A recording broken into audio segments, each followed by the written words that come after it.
The game style, the gameplays have completely changed without a shadow of a doubt, but the lineup that we have here is just a relative throwback to how both of these teams were during Seasons 4, Season 5, and onwards. Yeah, if there's anything we can say about these two teams, what makes the rivalry so interesting and so effective is they're both innovators. They're both so fundamentally sound that you don't mind them getting a little crazy in the lab. You don't mind them picking a hero like Barats in the first game, and when the Diggie comes out, you know both of them are ready to face the facts.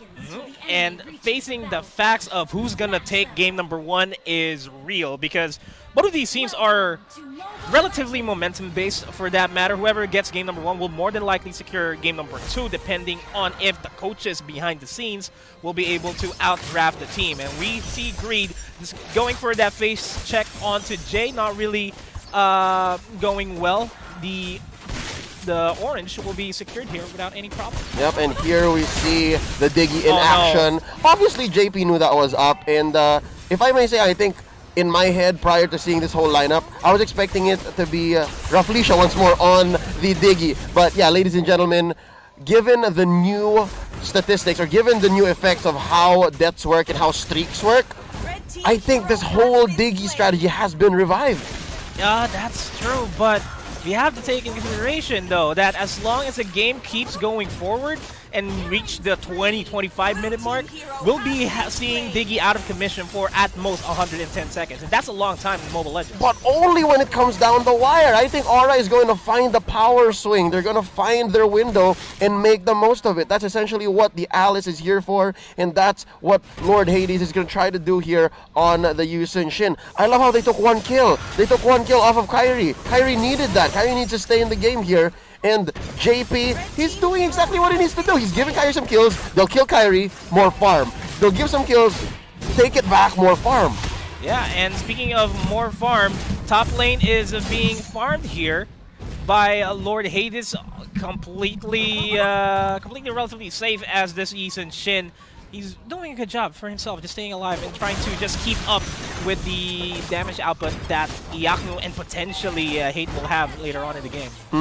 So what I'm guessing here Onic is going to try to do is to try to keep this economy as it is. Obviously, JP is messing with it.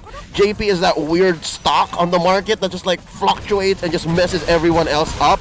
But right now, if they can protect that, if they can keep themselves safe, and again, what's happening, ladies and gentlemen, is JP is feeding into Onic and giving them streaks for Aura to then bank in on later after a team fight. But right now, it looks like Onic knows what's up. Onic understands. Beautiful Mountain Shocker there to get information, but I don't think it's enough to provide the safety there for JP and the rest of RPH. As Delar secures kill himself for Felicia down and out of the count. JP pops the time's journey, not enough as well. Greed, the only one left alive, will get taken out. Good start here for Onic PH to get that early game advantage to not allow Aura to scale relatively well in the mid game. And here we see we're back to the status quo. Real quick, let me just explain, ladies and gentlemen. About 10-15 seconds earlier, before we see this gold lead by Onic PH go to about 1,000 or so, Aura actually was ahead. Now, to explain that again, it's because JP is banking in on kills for these different heroes on the side of Onic PH. And then what Aura's gonna do is they're gonna kill these heroes, stop the streak, and then get the gold back. So I think that's the goal game plan here. No, man, I don't think either team wants this to go the distance. Neither want to go past the 20-minute mark. That's true. I mean, as long as you keep playing the game, everybody knows how it feels to play a long game. And Greed has is actually experiencing a long stun there from Jay and Kyrie themselves. Woo! And it's not working well for them, for that matter. Yep, it's because, again, I think Onic PH understands. They learned the hard way. They figured out that in an MPL game, they didn't do well, you know what, benefit of the doubt, I'm not sure. I wasn't able to ask Ocho Gahaba if in their scrims they have experienced such 2-minute long timers. Not even just 2 minutes, actually I think it went upwards, but yeah, they learned the hard way against Workhoster Force yesterday, and now I think they are all the more careful. Yeah, and carefulness is, it comes alongside with the discipline. And if Onic can just be a little bit more disciplined, that would be nice. But at the same time, I want to see a little bit of the ruthless aggression here from Onic PH to really just outscale Aura PH, not allow themselves to go in the 15-minute mark with the Alice going haywire as well as the Yi Sun Shin. Make sure that the kills on the Diggie are just for free, right? Like, again, this is such an interesting direction Aura PH has gone, and obviously they are playing the economy. We've seen them do this before, and right now, again, Coach Arcadia, Coach Dale, they have found another window of opportunity to do it, but I'm wondering if it's worth it this time, if they have once more blindsided the whole metagame. And that's the time journey used by JP just for the hell of it. Just to get information as well. That's the other aspect of having the Diggie Strat going for you guys. You'll be able to scout out the jungles without any consequence for that matter. Sure, JP dies and dies and dies, but you'll get information that will eventually transition into kills. Not just information. Do note, JP is rocking that retribution. So he can grab a stray ult. Beautiful Mountain Shocker there. Beautiful damage output as well from Onic PH.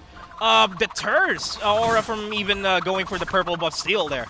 Yep, I think that's what JP was trying to do. That's what they're trying to set up for. But I think it was worth it. Again, diversionary play. Yeah, Benny Cutie suffers the death, but they are able to secure back-to-back turtles. Just one more before it turns into Lord here. I think as long as Lord Hades can somehow scale and then Benny Cutie can catch up, then maybe this whole Diggie fiasco was worth it. Maybe, and that is the time's journey used up once again. Hate will not have his orange stolen, and Hate is doing pretty good for himself on that Granger. Yeah, he's 10-1-3, but that's all coming from that Diggie, and Iaknu is down. Yep, they get Iakno down. Yeah, so again, there's this weird banking strategy happening for Aura, but I'm not sure if Onic is able to completely manage it. I saw shades of this earlier when Hate refused to kill JP. Hate refused to shoot that last round into the Diggie. And right now, Jay, he's trying to get one, and I think they're making the call don't. Yeah, but they do get the stun onto Lord Hades. Iaknu diving in with the backlines with the Blazing Duet. Not a lot of damage output available for him just yet, but that is a 1-for-1 trade. It's a core for a core. I think as long as it's not JP, it's worth it. See, look, they're trying to ignore him. Yeah, I mean, that's how you should be playing the game now at this point. Just don't bother with the Diggie. The only time that you're going to have to worry about the Diggie is if he's up and if his time journey is up as well, as Greed secures a solo kill off of Jay. Oh no, it's happening, Nomad, it's happening. Check this out. Aura now in the lead despite having 20-5. That's definitely a kill deficit. A quarter of what Onic has put on the board, but when it comes to the map, it's relatively equal. Aura has one turret up, but yeah, again, what's happening here is the banking strategy. Again, you're gonna see thousands of gold swings for Aura because of what JP is doing. And just for the viewers at home, 16 of those 20 kills is just from JP. Make that 17 of those 21 kills is just on JP. So the score that you're seeing right now doesn't even matter at this point. Yep, if anything, the score is what's indicative of what Aura's trying to do, of where they're trying to put the bank, and then they'll target that later on. Oh, Iakno gets immobilized though. Beautiful dive in there by Benny Cutie. Wonderful timing to secure that turret as well.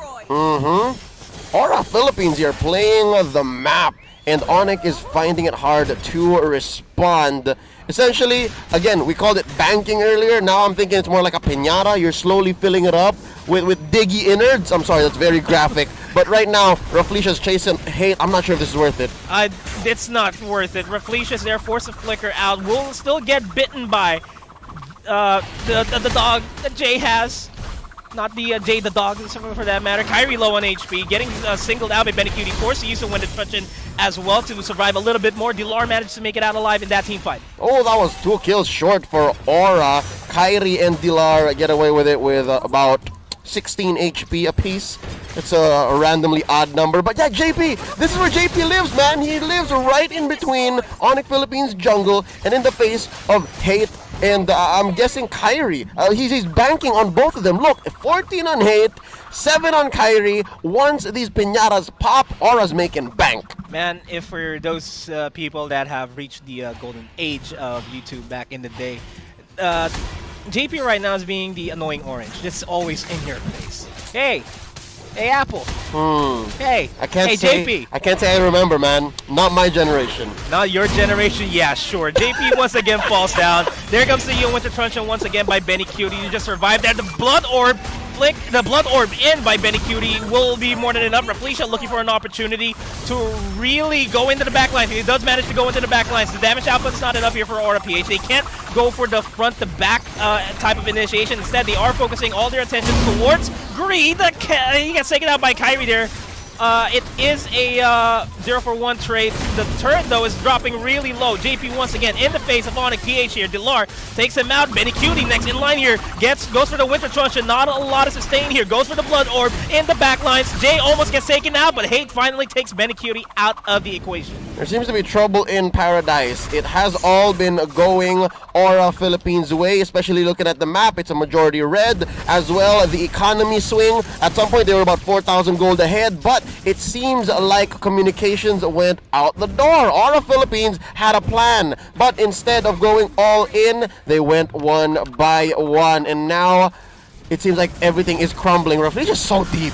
Yes, he's so deep inside the jungle of Onic PH that he's playing the pseudo JP at this point, just getting information, but that should not be the play for Rafflesia, for that matter. There's only one Rafflesia, there's only one JP, both though two-time MPL champions. Real quick, looking at how it's panning out, I think Onic Philippines, they have made bank, and here's what's crazy, here's what's dangerous about this whole Piñata strategy for Aura Philippines.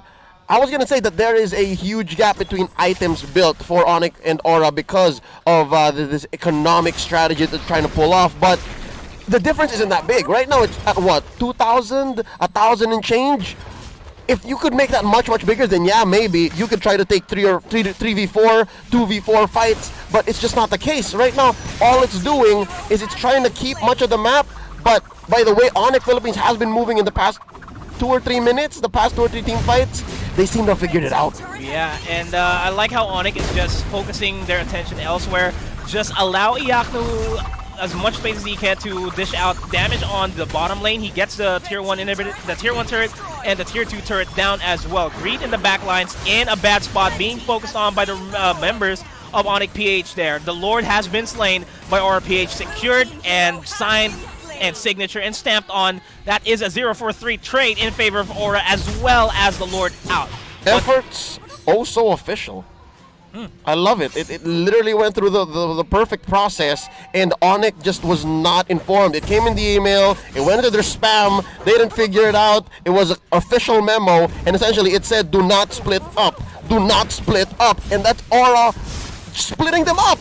Yeah. You saw how it happened, that Lord Hades was up there, still taking Lord. Benny Cutie dived in. Essentially, the fight extended into what, 3 different fronts, and that's where Aura wanted them to be. And what Aura wants now is this top lane, because they're walking with the Lord here. JP low on HP, doesn't matter. He is a Diggie. He's just going to be a nuisance in the back lines and create a lot of space for this inhibitor turret to fall down, and it finally does. And if anything, Aura should start backing off right now because Greed is low on HP. A slight opening here for Onic PH. As soon as they take down the Lord, they can go for a fight, but I don't think that is going to come anytime soon.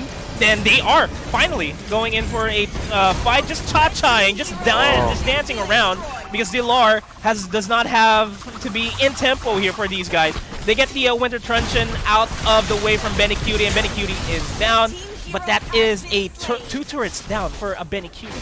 Amen, brother. I think the whole deal was to actually just apply enough pressure to get as much from Onic Philippines as they could. And again, despite the whole back and forth, just like the stock market, if you're able to pull out at the very right moment, at the very perfect time, you're gonna get away and make a killing. Look at this. They are up now by about 6,000-7,000 gold. Aura Philippines, despite having their plans fall aside a couple of times in the past 13 minutes in this game 1, they're still making it work. And again, this is mission accomplished. By no means is this a failure. This whole Diggie strategy is working again.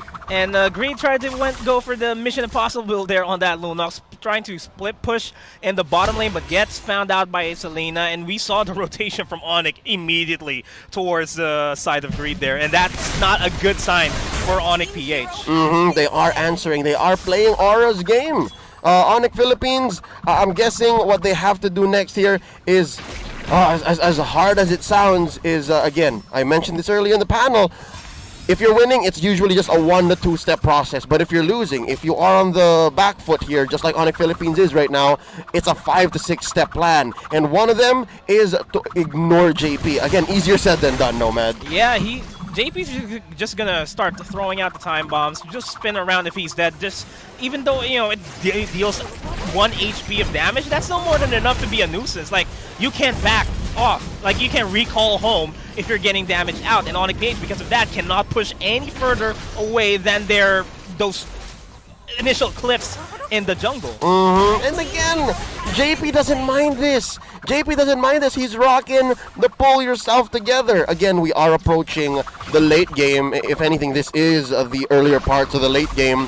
27 deaths on JP. Again, deaths do not affect your timer. It's just the game's length that affects your timer. But that's what the pull yourself together is there for. It lessens your death timer by not the number of seconds, a percentage. So despite how much it scales into the late game, it still somehow becomes bearable. So the strategy can live on. The strategy can continue. And the strategy is still continuing for Onic PH here to try to regain control of the map. There's only one inhibitor turret left for Onic PH. They have yet to secure other turrets in this game, and you can't fault them. The Aura has been doing a good job besieging the lanes, and now this Luminous Lord is up and running, has to be secured by Onic PH. They gotta at least try to go for the steal. And the way Hate is playing, I'm guessing there is a chance. He has to work very closely with Iyaknu. Iyaknu could come in with a lethal blazing duet, seeing that he is relatively farmed up. It's not like they're hungry or anything. It's not like they're getting choked out completely. But yeah, it is easier said than done. Oh! JP low, Greed is more especially low. Lord will be secured by Aura, and the offense is now global for Aura. They're pushing forward. They secure a kill off of Jay. The Lord low in HP next in line here. Lord Hades and Rafflesia trying to look for an opening, but they will decide to back off. Instead, focusing their attention onto Kyrie here on that Selena will be forced to flicker out. Not a lot of escape options available for Kyrie now, and he will get taken out.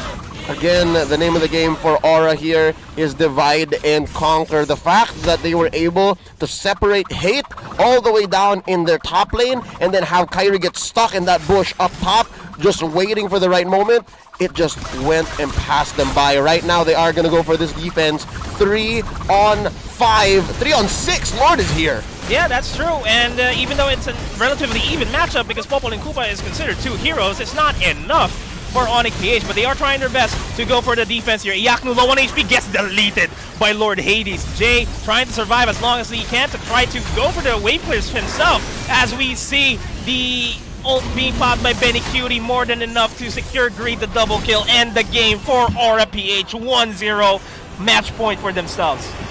Congratulations to Aura Philippines here. A trick that arguably they can only really pull a couple of times until people figure it out.